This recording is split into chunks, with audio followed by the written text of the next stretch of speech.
Well, good morning, good afternoon, and good evening, ladies and gentlemen. Welcome or welcome back, as the case might be.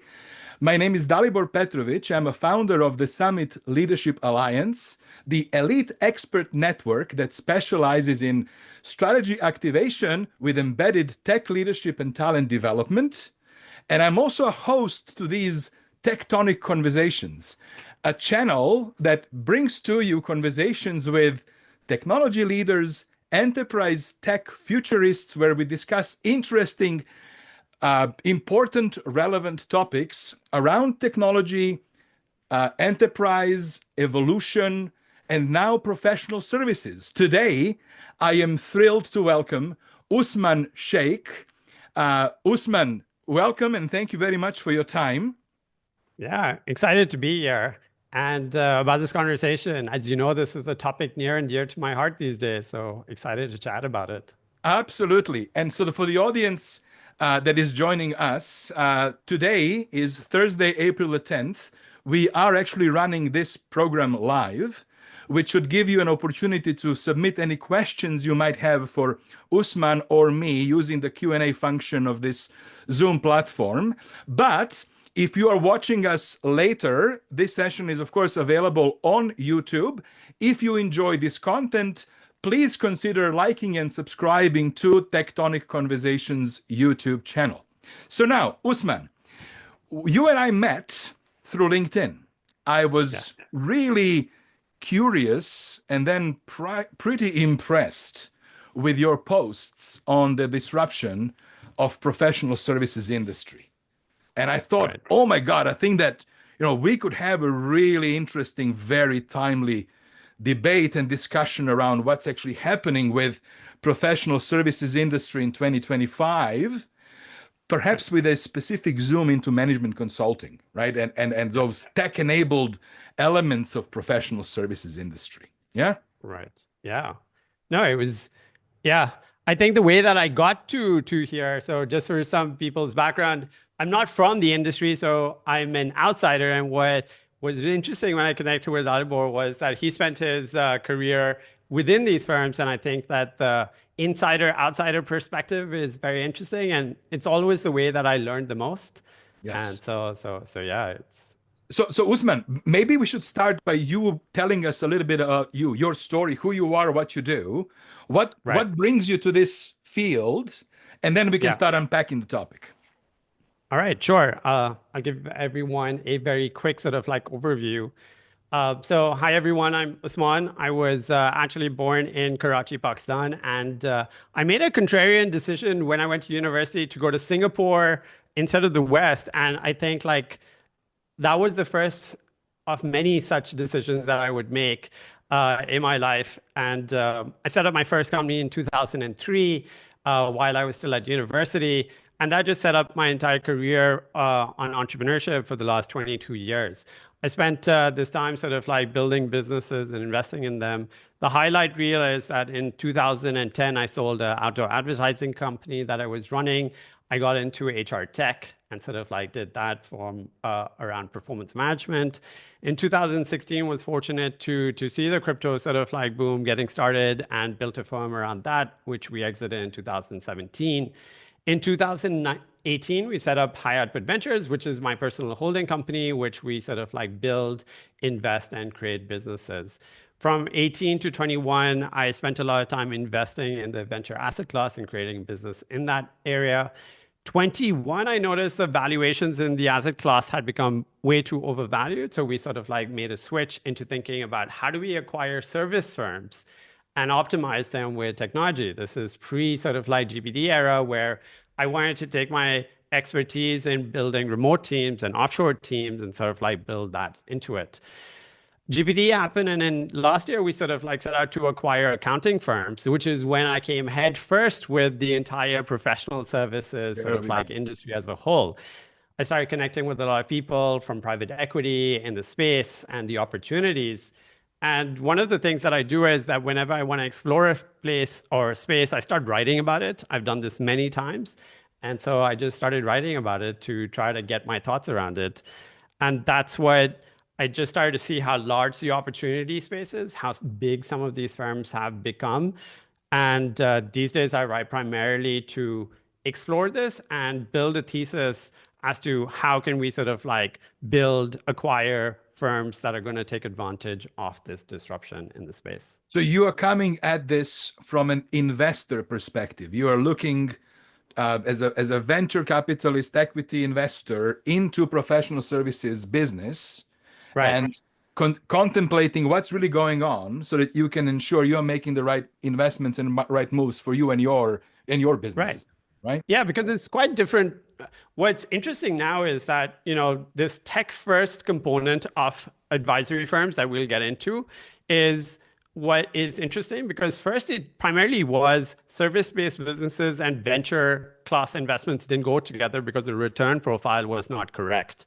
But now the question really becomes is like, how do you sort of like either fund, build, or provide value to these new challenger firms, which in many cases, I'm finding that the best firms don't actually need that much capital. There are different things that these firms need because the people who are building them already have existing networks that can build Yeah. out cash flows relatively quickly. So that's what I'm looking into and actively sort of like exploring these days. So I'm mapping out the entire ecosystem, what's happening, before I sort of like make a concentrated bet. But there we go. There we go. So this sets us up perfectly, I think, for a very meaningful conversation.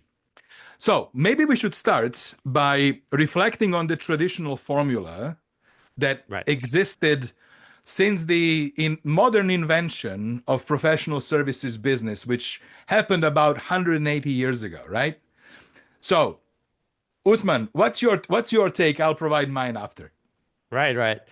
So when I got started into this, professional service as a whole, I really like to break it down into how do we define an entire business model very crisply.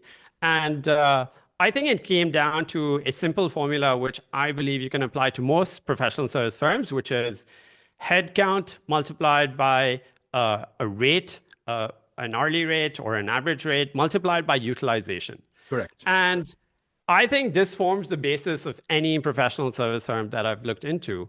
And it's a formula that has worked very well because there was leverage built into it. The more you sort of like juice the headcount by maintaining the rate, by keeping utilization high, it's one of the reasons why I think some of these professional service firms have become so large because they were able to apply economies of scale over here. And there was not a lot of decay as they kept on adding more things. And now when we look at whether the MBBs at 20, 30, 40,000 or the big fours at hundreds of thousands, it just shows that the model has survived and thrived, in fact, in Right. this environment. For 180 years. So the model traditionally, as you described it, emerges as a pyramid, right? Right. As a pyramidal structure. And typically, there are three sort of bands within that pyramid. What is commonly known as the business grinders, the juniors, who Right. form the largest part of the group, right? The business Yeah. grinders, if you wish, in the bottom of the pyramid, then business minders who are at the middle of the pyramid, and then ultimately the business finders who are at the top of the pyramid, the most senior people who've Right. invested, decades, Yeah. as well as personal capital to actually be at Right. the top of the pyramid as partners, equity owners, and so forth. So that's the traditional model. And here is an Yeah. interesting contemplation. You're right. The model worked really well for almost 2 centuries. It has been designed and refined for stability and for Right. longevity, right? Yeah. And it worked really well. Yeah. But there are forces right now that are attacking this business model. And I think this is what we are now, I feel sensing and experiencing. And Right. if we think about what are those forces that are attacking, I think there are sort of five angles of attack that are occurring. The most obvious one, we'll talk about this more, is the technology, AI specifically attacking that bottom of the pyramid where all the research, analysis, option investigation, drafting of the reports and PowerPoint presentations is occurring. So there's a pressure from technology, automation, and AI. Then there is a separate angle of attack, which is from clients who are expecting more value faster, more tailored solutions and outcomes. And quite frankly, clients too figuring out that technology is helping shrink the pyramid. Clients want to also get a benefit of that, Right. right? There's a third angle of attack, which is the talent, the workforce, and their preferences. Uh, I think that we have to figure out how do you square the circle where the modern talent expects flexibility and career moves and is not necessarily as interested in investing decades into this up or out model that a pyramid Right. is designed for, right? I think that a fourth aspect of the attack is the governance of the firms themselves. How do you operate nimbly in an institution where there are thousands of owners, Right. right? And then the fifth one are the new entrants who are figuring all of this out and saying, hey, we might have a different solution. There's multiple angles of attack on the traditional model. Yeah. Yeah. So the Right. question is, so first of all, I want to ask, do you agree? Yeah. Yeah, for sure. I think um, when I think about it, the AI piece gets a lot of traction, and I think rightly so, because I think the value proposition of the pyramid was built on knowledge asymmetry in the first place.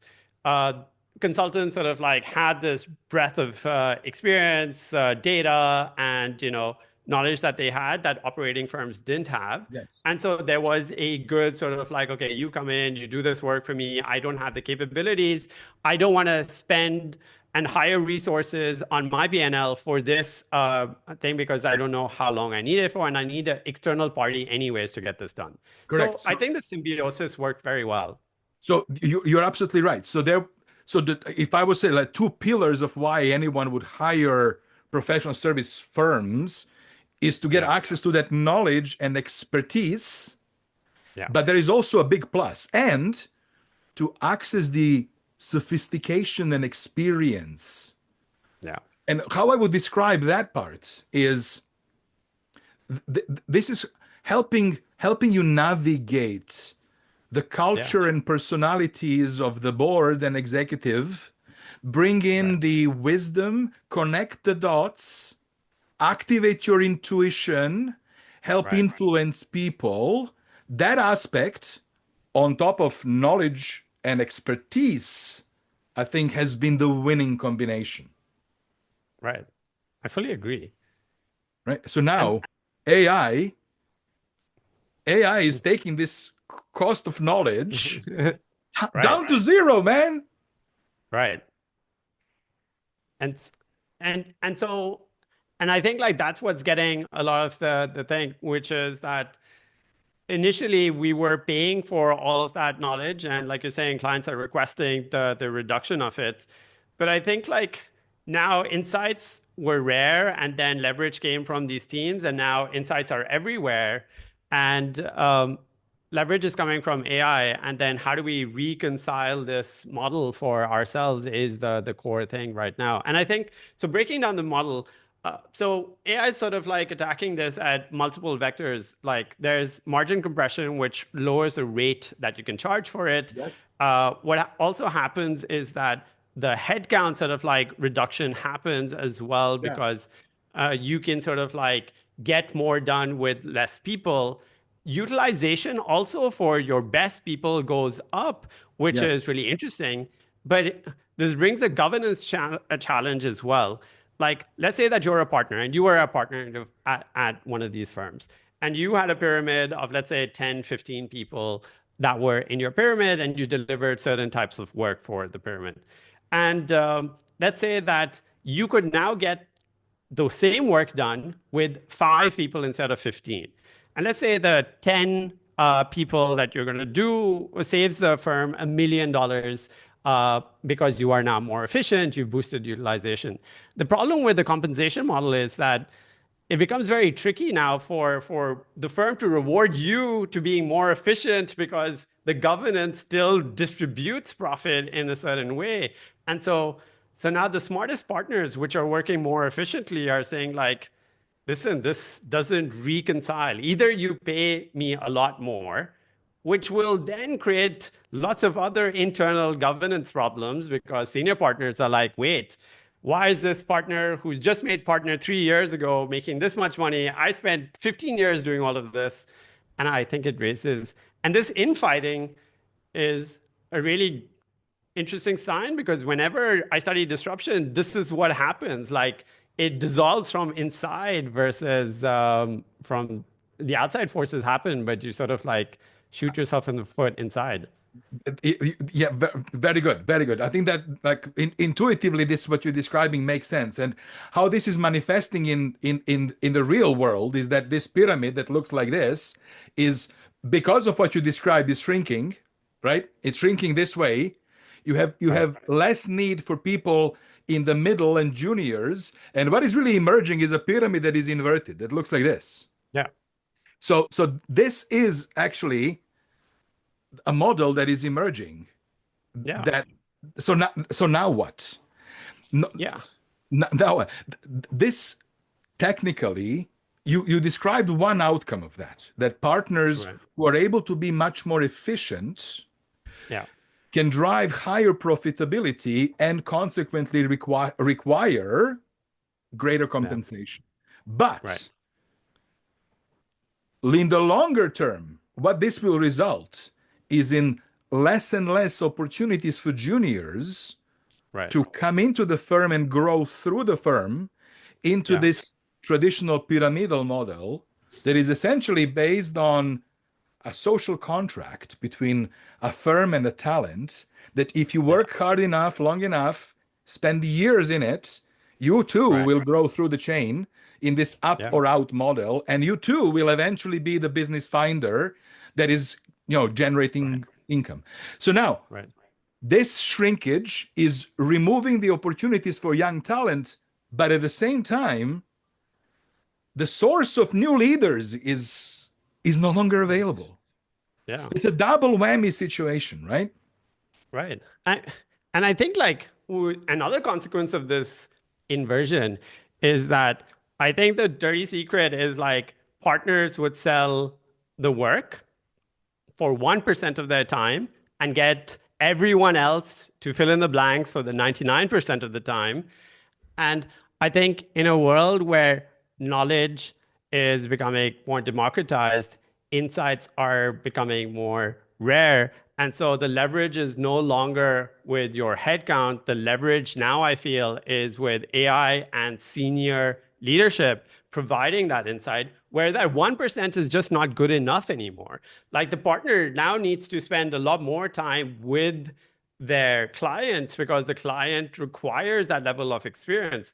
And yes, the value chain at the bottom is facing, and I have some thoughts on how that would play out. But yeah, it just ends up in a much smaller sort of like firm, which is completely disruptive to the incumbents because their cost structures will not allow for this because it just breaks everything at so many different levels where the incentives for change, as clearly demonstrated by shifts like EY's Everest and other sort of like moves to streamline, to break off, have been met with a lot of resistance because the incentive structures are always when something is good, it's working, it's profitable. What Clayton Christensen is good management, sort of like he in his book Innovator's Dilemma just writes like there's just very little incentive for these people to change something So, which currently yeah. is working very well. So we touched on technology being the disruptor and how it's shrinking and inverting the pyramid effectively. We Right, touched on we touched on talent uh, right, as the challenge is there. We also touched on clients and their changing expectations. Now you're touching the aspect of governance of these firms, and right. you picked Everest as the example of how that governance where that Right. governance led. So I would love to get your thoughts about like where do you see the issues like the Right. core issues of the governments in these in the specifically partnerships, I think. Yeah. I think like the way that I've sort of like researched and studied the governance structures of some of these firms, you started off there saying like these firms structures were built for an extremely stable business environment.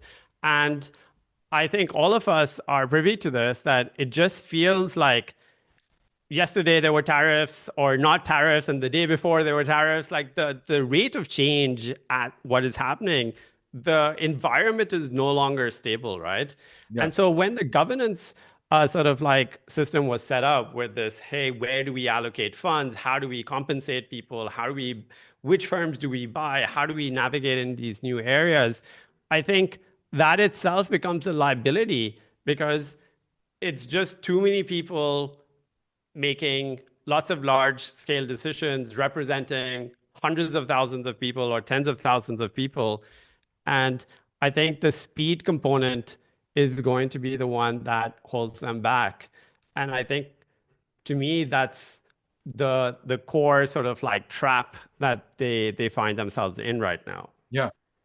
And so I would agree. The speed is the challenge.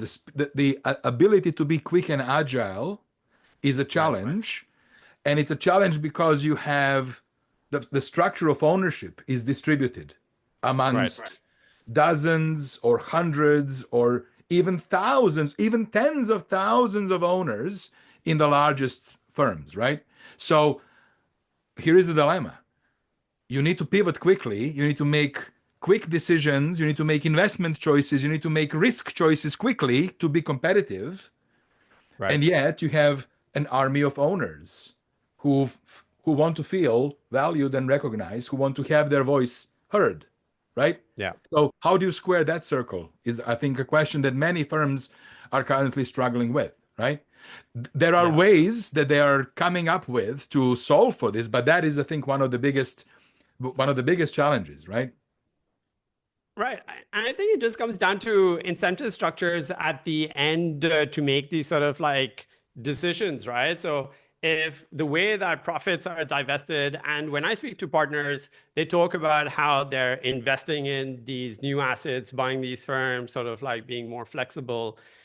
I just feel like the incremental sort of like changes that are being made are just not going to be fast enough in the world that we're living in, Yeah. where this is like one core challenge. So you mentioned four other attack vectors, right? So inside you, it's not like what we're saying today, senior partners and excos are not talking about. All of them are talking about this. Yes. Uh, some of their things are maybe we should hire more analysts to solve our problem because the analyst subunit in a professional firm is probably one of the most profitable units and has always helped them to weather the storm in lots of places.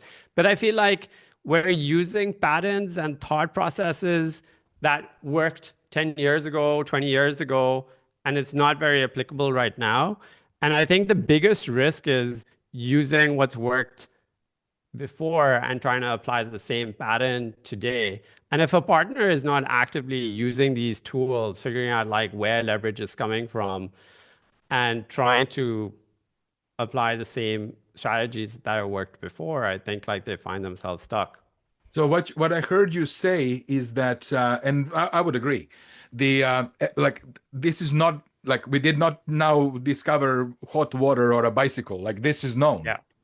Yeah. But what you're saying is that the efforts that are being undertaken to pivot are not sufficient because Yeah. the core of the model needs to be revisited, which is what Ian Weiss tried to do a couple of years Right. back, right? Yeah.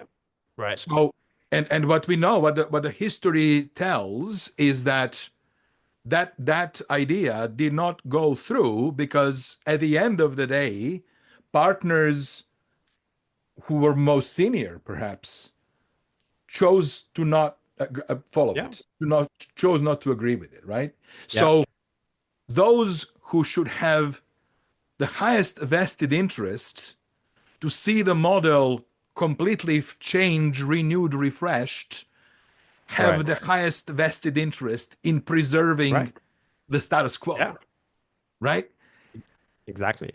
And and so whenever I'm talking with partners who will counter, which I think like several of them, like you said, are making governance changes, are trying to move Yeah. faster, are trying to break off certain divisions to sort of like distribute sort of like decision making. And I can see that, which is great. But from an outsider perspective, I can see like scrambling inside to try to figure out how to solve this within the structure of what already exists.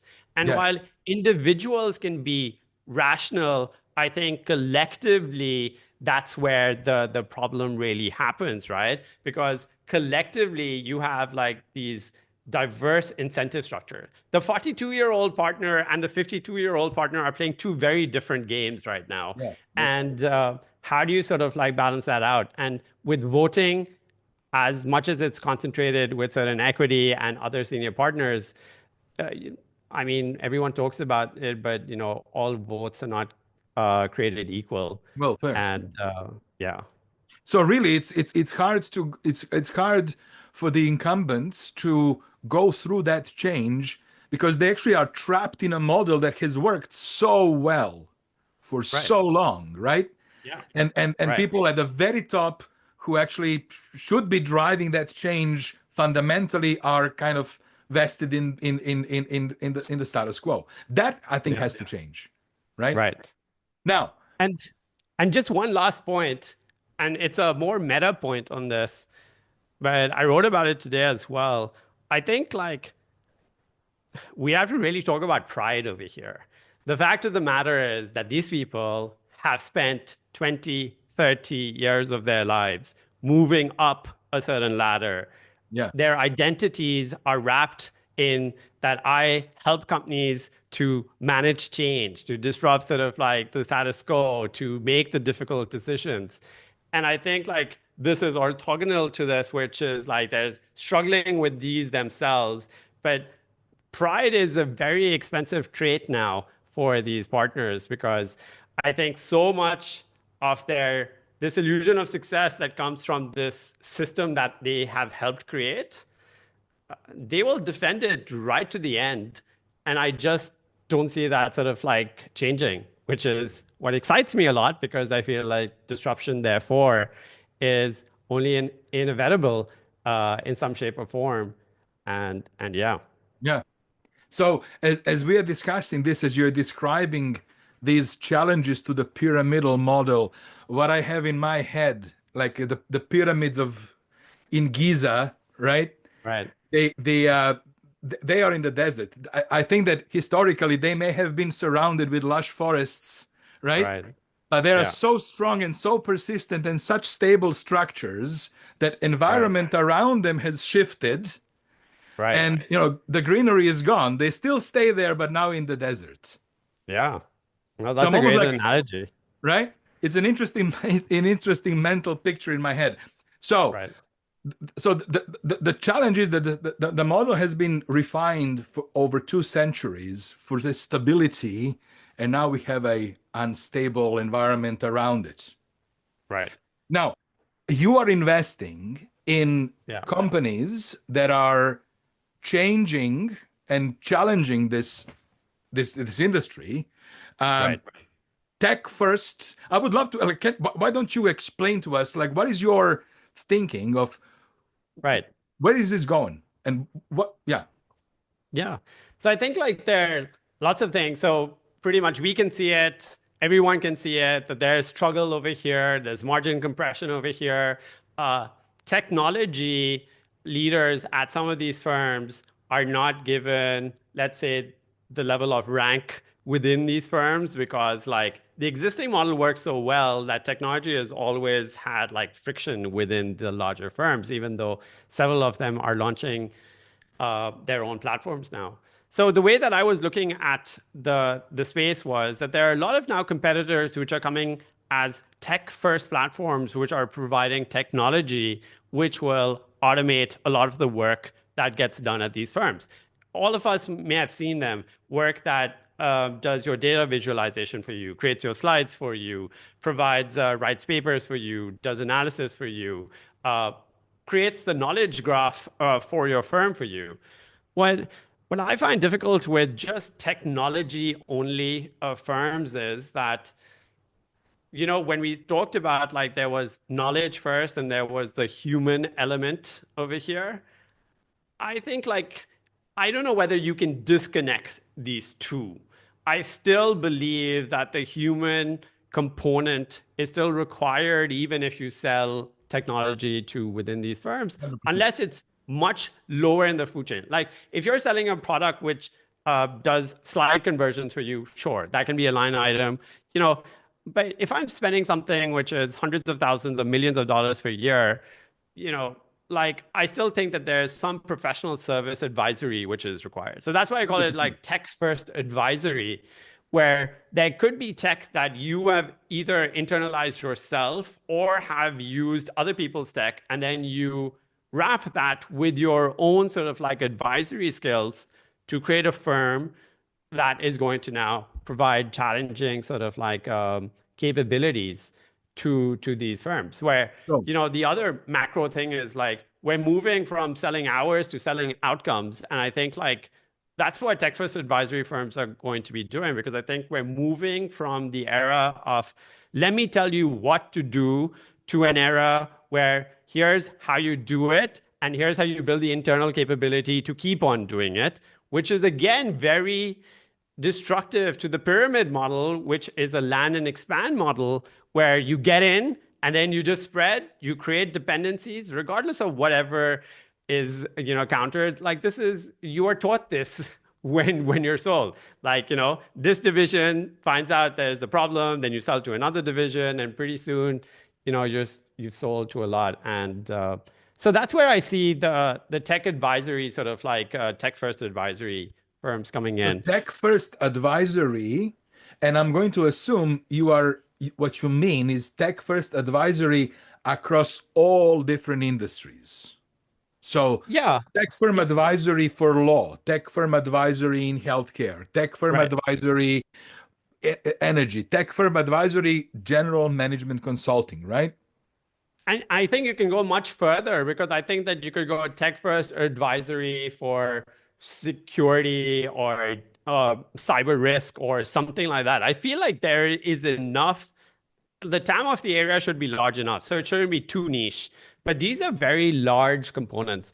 I'm also very sort of like bullish on like the tech advisory divisions of MBBs and the Big Four, figuring out like how big those practices have become, and then to take a very tech first approach of providing similar sort of like services or better with a much more efficient model will probably, eventually sort of like get there. And I think like those are the firms of the future, which are very interesting to me. And the way that you would Yeah. fund them is another conversation, because I think the traditional models don't work as well unless you go with the assumption that you will build this firm and then an MBB or a Big Four will buy your firm Goodbye. Yeah, out. yeah, yeah, yeah, yeah. But I So wouldn't bank on that because there are just too few firms. you're mentioning tech first advisory Right. as an angle, and I might introduce one slight variation to this too, which is Yeah. human first AI empowered. Right. Human first AI empowered as a maybe the different side of that same coin, but I think that a coin we agree on. Right. Technology is going to take care of that knowledge and expertise component, speed to result component, but there Right. will have to be a human in the In the picture, loop. Right. human in the loop. And I think that I personally believe there is superbly important role that professional services firms have played and consulting firms have played throughout history for both our economies, industries, and for society, right? Right. And here is what I mean. And I think that actually we ought to find a way to preserve that, because I think there is value in it. Just in and of itself, there is value in it. So for clients, what do professional services firms do? They give clients confidence. They give Yeah. clients clarity. They give clients risk mitigation, right? So there is value in that. It is really Right. powerful in the boardroom when somebody says, and by the way, here is a report from X, McKinsey, Deloitte, whatever, right? The recommendation from those experts. There is value in that.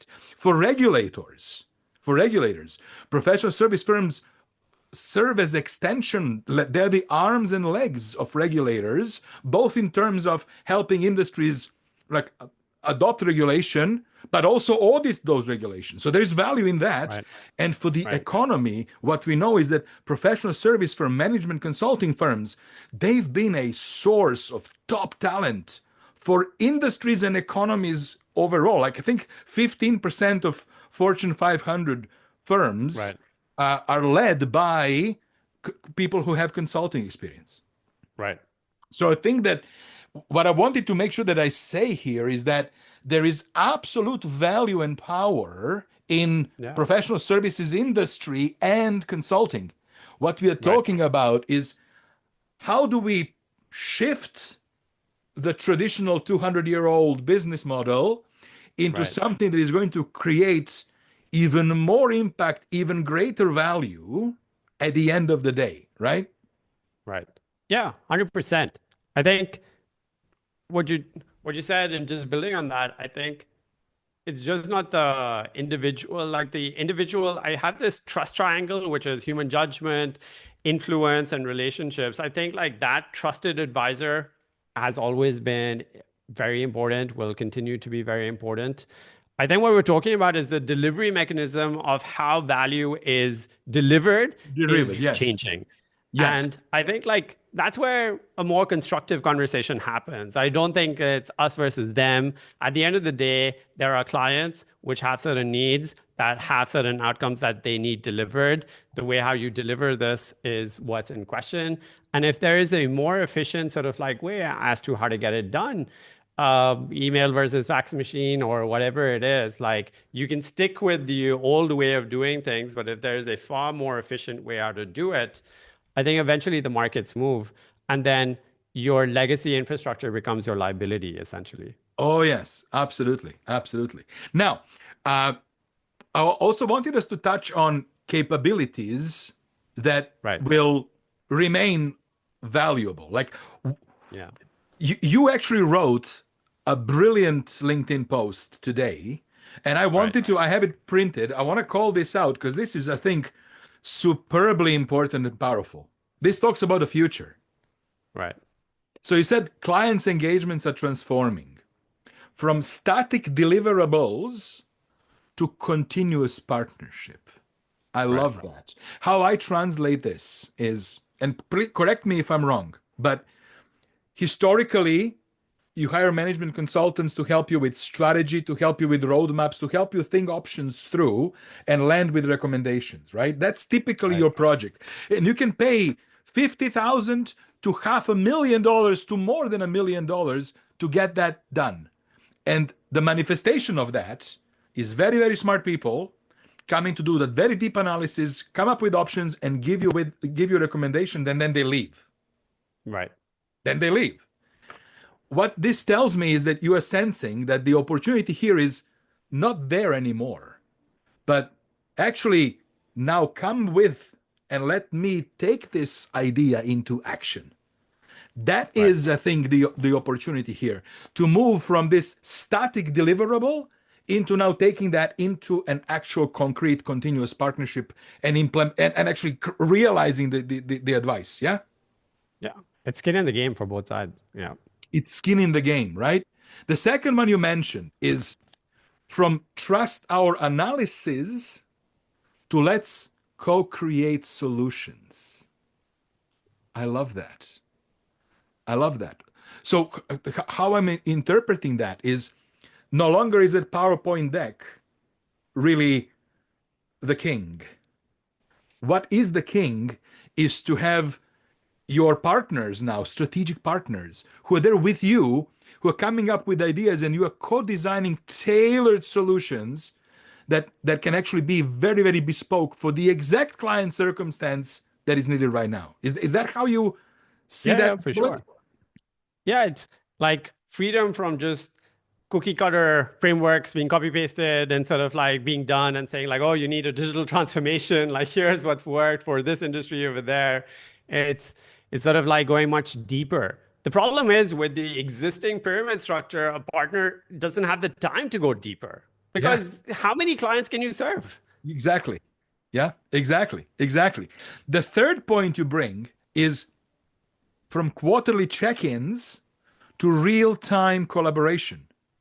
That again speaks to that model that we described a moment ago, where instead of Right, delivering the strategy, the value actually gets created when you now stand with the client and you are with them making it happen. So, right. yes, it's not quarterly check ins by senior partners, it's actually Yeah, being there with the client real time along the way, but in small, right proportions, right? right. The last thing you mentioned is also beautiful, from knowledge Yeah, transfer to capability building within clients, client right. capability. And Yeah, I think that's superbly, you mentioned it already once in this call, this concept of, land and expand, right, which has been a traditional model, land and expand, to now maybe the model that says, let us come and help you co-create this, make it happen, and help you, client, build your internal capabilities so you can sustain this going forward. And instead of us expanding within your profile, we're going to go and help another organization and another organization and another. And that way, we as a consultancy are going to have actually multiplied impact across the industry, as opposed right. to focused impact on small number of clients where we are sort of embedding and spreading, right? Yeah. I Yep. love all four. I think you're right on, Usman. Yeah. Yeah. It's no longer about here's what to do. It's basically how do we do it? How do we build the internal capabilities of it? It's having more skin in the game. It's sort of like getting paid when you deliver the outcome versus delivering a deliverable.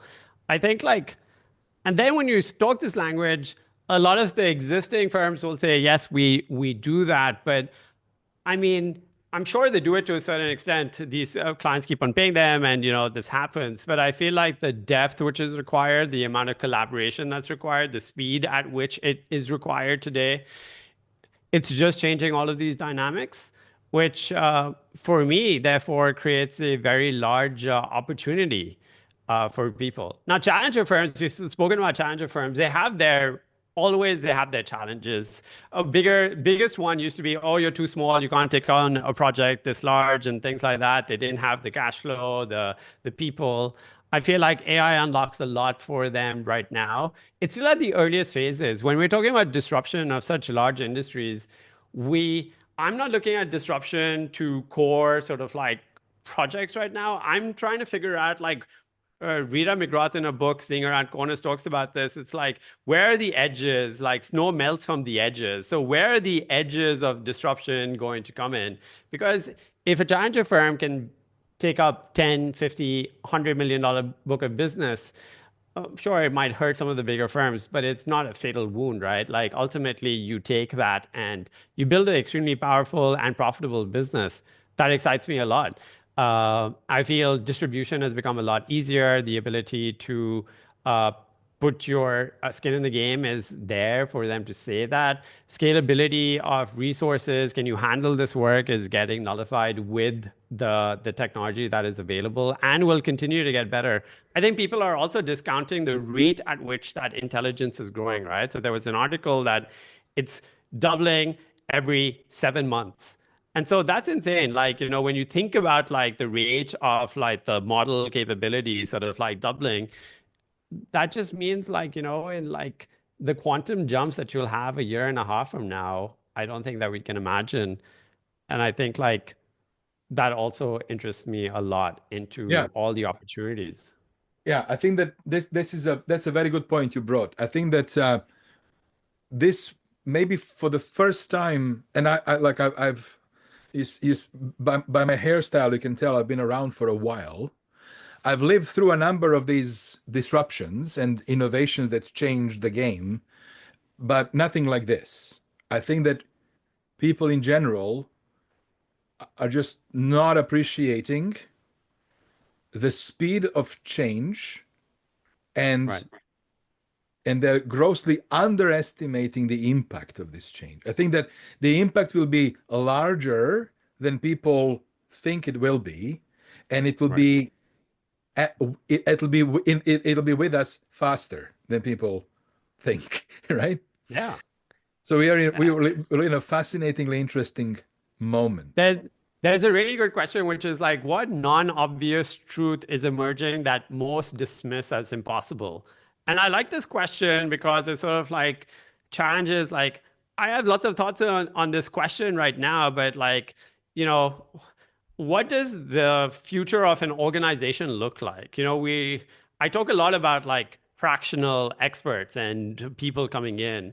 Like when the firms themselves sort of like become smaller in size, I mean, that has a direct impact in how you interface with professional service firms Yeah. and things like that.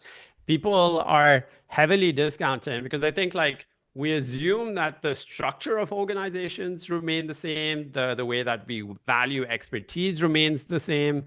And I think like a lot of that could change very quickly. And if it does, then there's just a world of opportunity that opens up with it. And I feel like individuals who are trying to address it from that vantage point, like I enjoy having those conversations because many people even today will say like the models are not good enough, they hallucinate, they can't do things right, they make mistakes and all of this.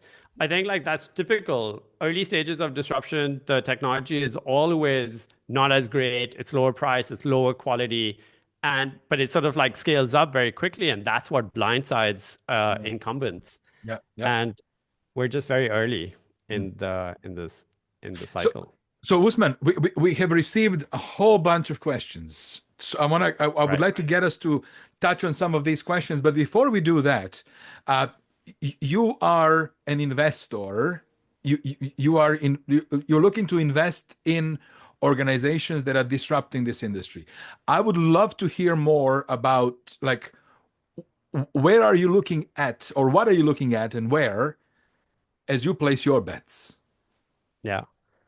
I think the way that I still haven't fully mapped out my whole thesis because the space is changing and I'm still figuring it out, but I have narrowed it down to I'm more interested in the technical advisory sort of like verticals that are within these firms, whether that be from data to cyber security transformations over there. I think like those are where I'm interested, and then how are people sort of like approaching those sort of like projects from a technology angle and bringing their advisory capabilities to get it done. I think that's where I'm swaying towards. And then what do those organizations look like? How do we sort of like fund them? How do we get them going? I think that's a completely different conversation as well. Mhm. I'm also a big fan of expert networks and platforms, the way that they are set up. I feel like that's another space. Like Catalans and GLGs of the world are very large, sort of like organizations and pretty funded organizations. But I wonder whether there are niche sort of like verticals within that that could be interesting from expert networks. I'm still looking into that as to how to do this. One of the biggest challenges or obstacles challenger firms have is that, you know, they lack that credibility of the badge of a Deloitte or a McKinsey or things like that. So I'm really thinking about the problem as to how do you sort of like provide that credibility to a firm within a platform, an ecosystem, a network that could make this work. I'm still sort of like looking into ideas in that space, Mhm. which I find really interesting. So that's how I'm looking at it right now. It's still early sort of like days as I do this, but as soon as I have my thesis sort of like nailed down, you can be sure that there will be a post We, that will we'll go we'll out. know about it. We will know about it. Absolutely. So Usman, we got a whole bunch of questions both now online and in preparation of this session from Right, people who registered to attend. The question right, number one, I wanted to ask your perspectives. What revenue streams do you right. feel will major professional services be pivoting to in order to maintain profitability? What are your thoughts on that? Yeah. I think we saw a slew of all of the large, at least big four firms, announce their sort of like AI platforms over the last 2 weeks. And while there's still limited information, I still think like the productization of certain sort of like these products is going to be the way that they could probably at least bridge the gap while they're trying to figure out their own governance challenges that they have as to how this gets done. So I really do think that they're probably going to invest a lot more in product and technology, and they probably do that by either buying firms outside rather than building competencies inside. And that's been a pattern that I've seen regularly sort of Yeah, like go. yeah, The integration of those platforms internally remains to be a very large problem. So yeah, I think yeah. like that's So, something they have to yeah, solve. I think that I agree with you. I think that the whole game now is how do we shift ourselves out from the traditional power by the hour business Right. model, and so productizing is one. I think that Yeah. the other one that I'm seeing is a push towards subscription. So let's Yeah. move from project that ends into a subscription that is ongoing. That'll be another way that firms are reacting. Um, Third way, I think, is striking partnership with tech firms to accelerate their ability to serve clients. So striking partnership with tech firms, and I think that firms are also making investments outside, like Right. not non-controlling equity investments into other adjacent organizations. And I think the last one is trying to cook their own sort of challenger firms within a firm, like Right. arm's length Yeah. new business model exploration, let's say, right? Fully Yeah. owned and enabled by whoever is the big brand umbrella, right? So those Yeah. are a few mechanisms. Another question that came very, very interesting is that with this tech induced transformation of professional services, do you feel that the big four are going to become the big two, or do you feel the Right. big four might evolve into a big 10 or big 20? Yeah. I think if I was to bet, it probably because I don't think power laws, unless one of these guys comes up with a platform which completely sort of like takes the world by storm, which I put a lower probability bet to, I think they decay or lose income over the course of the years as the pyramid shape changes. And so you will have far more challenger firms coming into the space, which could be driven by private equity as well, going to mid market, buying a lot of the firms, and then putting them tech first as well. So I don't think that we should discount. We didn't talk about private equity, but I think private equity has been very active in the mid market, and that's a very viable way as to how you should attack the pyramid as well. Well, as a matter of fact, I think that actually is an important point to bring up and discuss. Uh, that we definitely are seeing interest of private equity to own and then redesign, I guess, management consulting organizations. That's the point you brought up, right? Yeah. It's either you buy existing ones which may be undervalued, which you believe that you can sort of like optimize for, or then it is taking out divisions at some of the larger firms, which may not be as profitable and just buying them out from them, which has been happening regularly within the big four in certain segments in certain jurisdictions. But I just feel like that could accelerate. And with the amount of capital that's available, you can easily come up with the Big Ten sort of like and hit that space and then see that. Excellent. Yeah, yeah, yeah. So Usman, Daniel asks a couple of questions. How do you both see go-to-market marketing for these new challenger firms? What needs to change, in your perspective, in the marketing and positioning of the challenger firms? Right. This is, I, I mean, this is the biggest challenge, obstacle for a challenger firm. I mentioned credibility, badges, and things like that that you may need to get your foot into the door. Procurement systems are very difficult to get through, but so I feel like most challenger firms need to use these social channels to basically get distribution out and build more thought leadership inside their sort of like respective areas. Because I think distribution has become, you run a YouTube channel, there are all of these other places, LinkedIn is another place. I've seen lots of people build very uh, large followings on thought leadership. And I think like that's something that needs to sort of like change. I also like the way for the go to market for certain firms is like how can they make collectives and then together as a collective sort of like go and do this. I'm seeing this with fractional networks come together, but there's no reason why you can't have lots of smaller firms club together and sort of like take on larger jobs as well. Mm. So that could help with the go to market and do that. Um, Another way could be sort of like partnering with thought leaders that are pretty well versed in your area and doing that. We've seen this with e-commerce, right? Like with D2C brands, like partnering up with someone who already has existing distribution, provides a credibility back to the firm.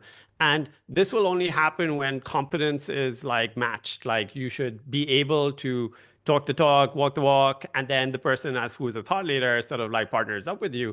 I think that unlocks a lot of potential sort of like value for both sides because I feel like thought leaders also would like to make money off their IP and things like that without doing that, and then the challenger firms can use that to grow as well. Yeah, very good, very good. Thank you, Usman. Madavi is asking another interesting question. She says, looking at the expert network model, are we heading back to a retainer model or even hourly rate model where clients pay partner level experts for highly customized ongoing advice? Or, Mm. put another way, what do you see as the business model for expert networks? Yeah. It's a good question. Hi, Madhavi. Um, I think like you could do the hourly based sort of like thing, but I feel like it's not like if you have a certain question, I feel like lawyers have been doing this for a long time as well. You call up a lawyer, you pay that rate to get that expert advice, and I don't know whether that's as scalable a business for the expert themselves. We've seen lots of places like Clarity.fm and other sort of like pay per call networks that have come up. I haven't seen any of them get a lot of traction. GLG is probably the one which has consolidated everyone, packaged everyone, has made a very large business out of it. So it can be done. How many GLGs are we going to be able to create in verticalized fashion? I don't know. Um, I would probably figure out how to. I'm very allergic to hourly rates. So my thinking goes straight to how do I productize my knowledge and make that more available. I This think is, we were speaking yeah. earlier about digital twins and all of that. I think that to me is far more interesting. Make your hourly rate like ridiculous, $5,000 an hour, and make the other one more available, and Yeah, then yeah. try to see what happens. To me, like right on. That's exactly what I'm sort of thinking of right at this very moment is like, is there a scenario where what I'm doing can be multiplied through 1,000 of my avatars who all know exactly what I know and can actually be deployed 1,000 times concurrently for a fraction of what it would be costing for me to actually spend time with you one on one, right? Right. That Yeah. too, Yeah. who solves that problem first, I think is going to win here, right? In the Yeah. expert network content Right. Right. context. Um, Another interesting question. Um, Given the threat of this next wave of AI, agentic AI, and where things are going, and the clear threat to traditional consulting roles, specifically at the bottom of the pyramid and in the middle of the pyramid, what career advice would you give to generalists or to young consultants who are seeking progression and advancement? Yeah. This is a really difficult sort of like question. Um, so I was, in fact, having this conversation with someone who's just graduating from Cambridge, in fact, in their master's program just this afternoon. And I think like the way that I framed the the advice that I gave over there was that instead of trying to figure out like what's the career path, what are the titles, how do I do this?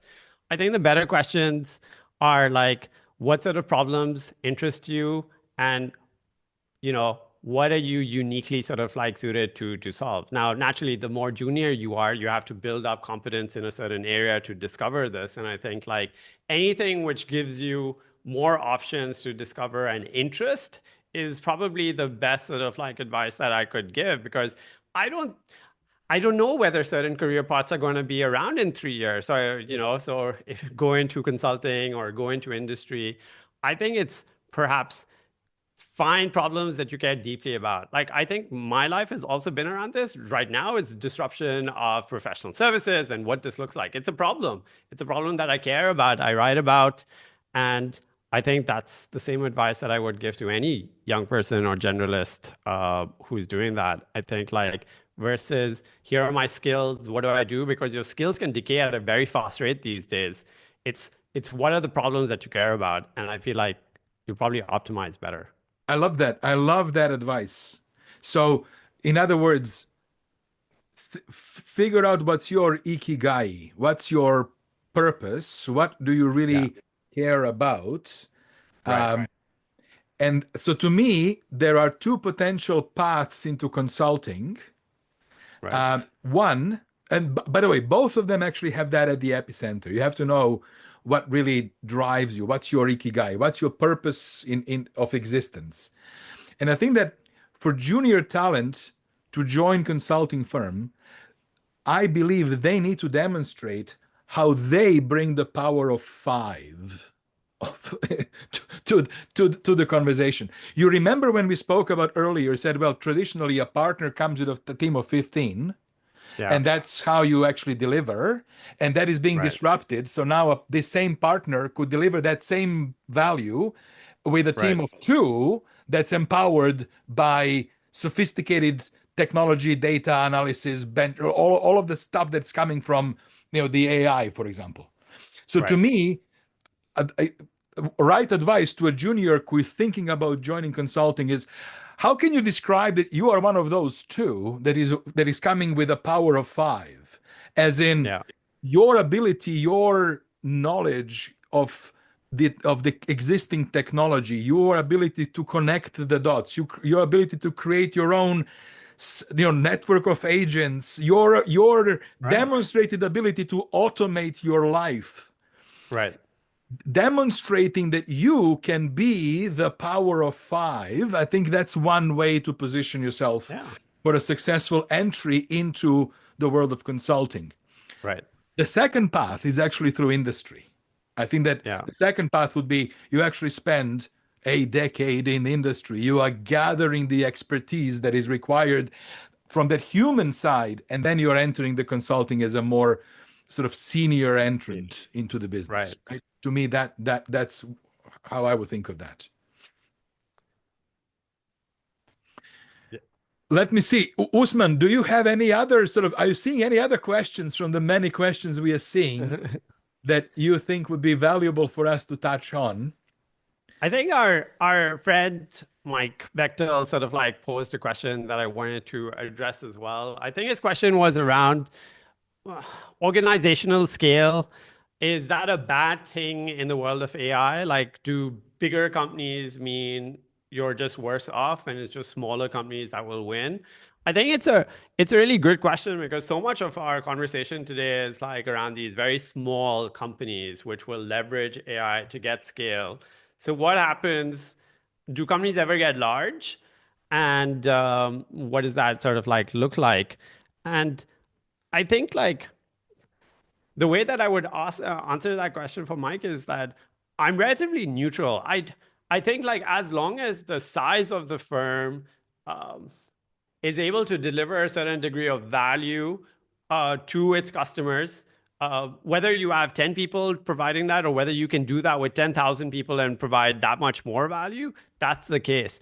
I think the marginal utility of every person, therefore, in this new age, you're going to have a difficult time keeping it up because is there enough demand? What is going to happen?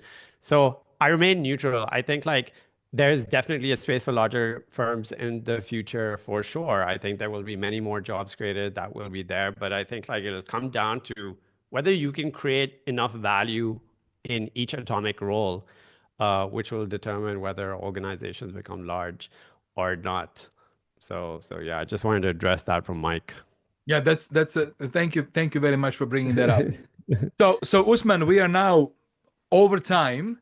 Right. This was a fantastic conversation. I want to thank you very much for your wisdom. I want to thank you very much for the insights that you are now sharing on LinkedIn daily.